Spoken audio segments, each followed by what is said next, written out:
Você já deve ter ouvido a frase que é o seguinte: a Bíblia ou é absoluta ou é obsoleta. Você já ouviu essa frase? Com todo respeito à pessoa que disse essa frase, que propôs essa frase é horrível. Essa frase é muito ruim, né? Sério, essa frase ela é horrorosa em muitos sentidos, né?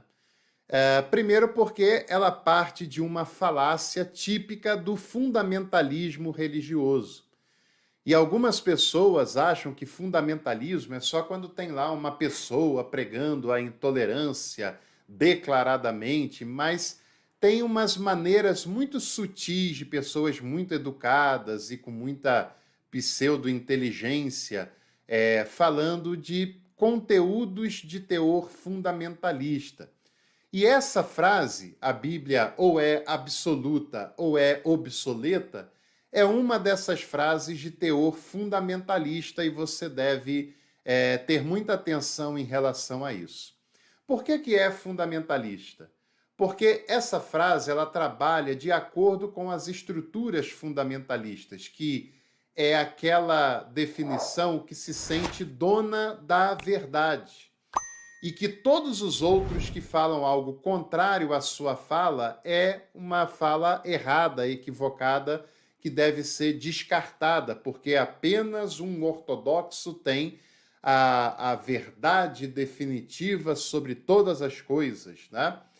E essa é uma frase que é extrema, porque ela vê algo como ideal, como perfeito, como divino, e por outro lado, algo que seria, se não for daquela maneira, é absolutamente ruim e deve ser deixada de lado.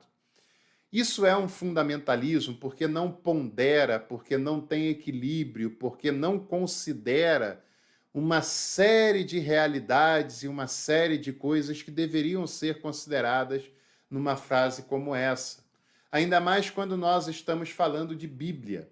Bíblia é um livro belíssimo, muito importante e é um livro complexo, um livro escrito num espaço de muitos anos, em muitos lugares, por muitos autores, né? E que não pode ser simplificado numa frase tão ruim como essa que eu citei aqui propositadamente. Essa frase ela também parte de outro tipo de falácia, que é aquela falácia de tentar comover, de fazer uma frase, olha, quem seria capaz de questionar uma frase como essa? Até porque estamos falando que a Bíblia é absoluta, e aí faz um joguinho de palavras para deixar ainda mais eloquente, ainda mais inteligente, para que as pessoas inadvertidamente ouçam e falem, puxa, é isso mesmo, não tem como ser diferente disso. E aí tenta apelar para o emocional, né? Porque frases bonitas, frases sonoras, apelam sempre para o emocional, ainda mais quando é uma frase falando sobre a Bíblia, que se relaciona com a fé, com algo íntimo, com algo pessoal, mas mesmo assim continua sendo uma falácia. A Bíblia não pode ser absoluta. Absoluta em que sentido, né? A Bíblia é um livro de fé. A Bíblia é um livro sagrado para quem crer nesse livro, né? Tem muitas pessoas que creem no Alcorão e por isso ele é um livro sagrado para essa pessoa. Muitas pessoas que creem na Torá, no livro de Mórmon e por isso esses textos são sagrados para as pessoas que acreditam nesses livros, né? A Bíblia é um livro sagrado para mim, é um livro sagrado para você, é um livro sagrado para todos os cristãos e cristãs, porque nós cremos no que esse texto diz.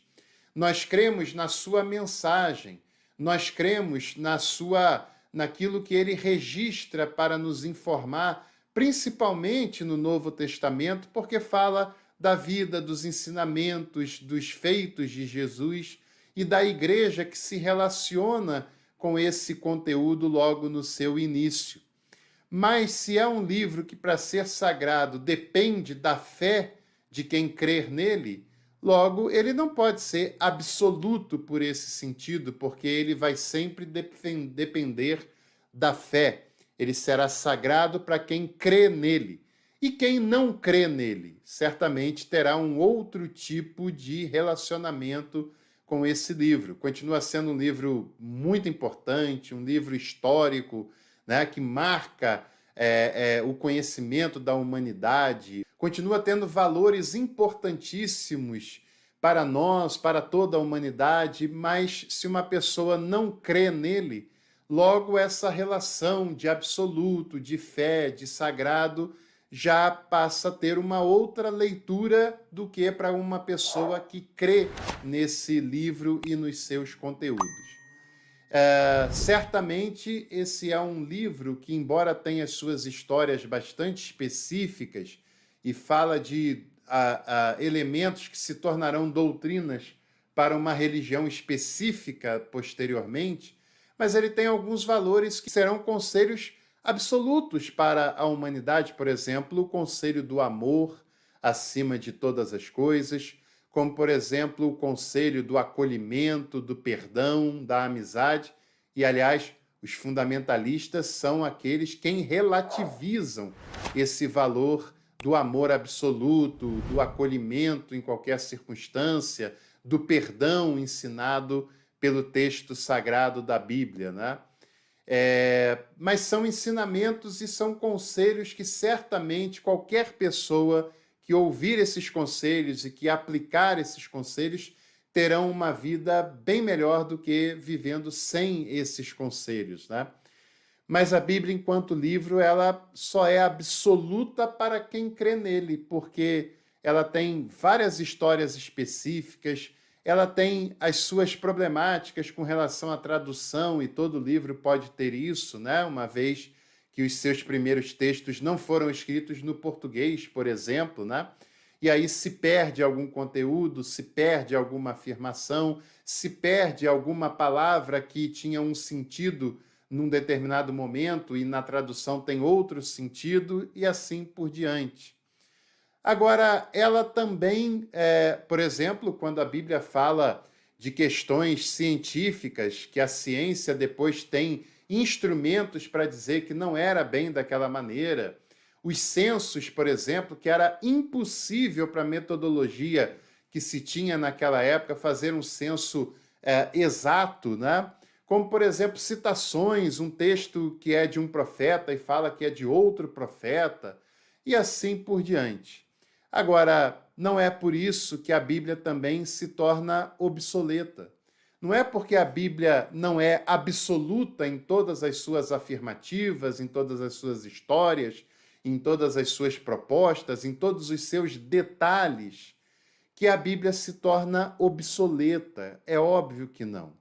Ela é fruto do seu tempo, ela é fruto da sua cultura, ela é fruto das pessoas que registraram as histórias e as experiências com a divindade que tiveram.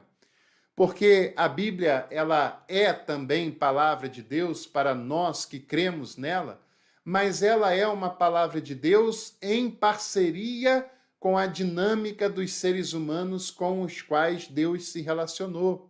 E seres humanos esses que se relacionaram com essa revelação, com essa história, com essa espiritualidade. E esses seres humanos, eles não são absolutos, eles não são perfeitos, eles não são deuses. E eles registraram os seus pontos de vista.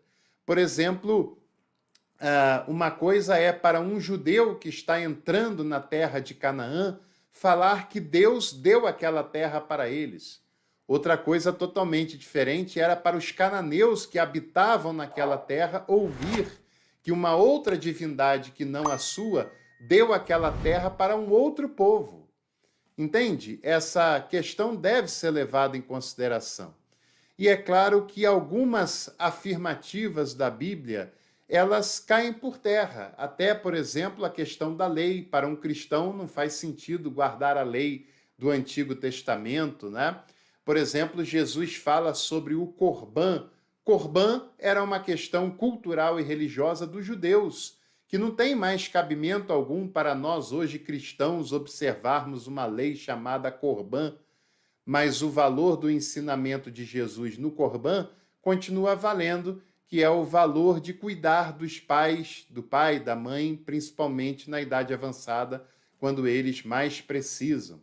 Jesus nos ensina muito mais do que analisar a letra do texto, é analisar e absorver o espírito da letra, o espírito do ensinamento, o espírito de Cristo que nos ensina, inclusive através da Bíblia. A Bíblia não é um Deus de papel.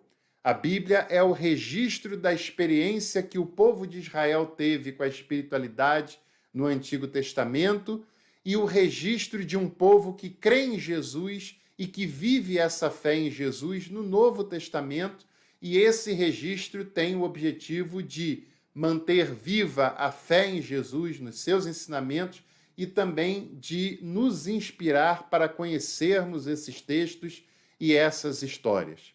Então, a Bíblia nem é absoluta por todos esses fatores que eu citei para você, fatores culturais, fatores da época, fatores da espiritualidade de cada momento, mas nem por isso ela se torna obsoleta, porque ela tem mensagens para comunicar, embora muitas mensagens para comunicar, embora a forma como ela foi feita originalmente, em muitos casos, não é mais a forma como nós lidamos hoje no século XXI, mas nem por isso ela se torna obsoleta ou coisa do passado. Então, muito cuidado com essas falácias, muito cuidado com essas frases de efeito e com essas frases fundamentalistas que ou é tudo ou não é nada. Ou é divino e a verdade absoluta que nós defendemos, ou então pode jogar fora. Não, senhor. Entre uma coisa e outra existe um caminho enorme, um caminho complexo, que não pode ser simplificado de maneira pobre, de maneira falaciosa, ainda mais quando nós estamos falando de um livro com tanta sabedoria e tanta complexidade na sua formação como é a Bíblia. Se você gostou desse vídeo, deixe seu like, compartilhe e fica também o meu convite para você vir estudar teologia com a gente. É só se tornar membro do canal e aderir ao plano Café Completo, que você vai pagar menos de R$ 1 por dia e ter acesso a um curso de muita qualidade. Um abraço e até a próxima.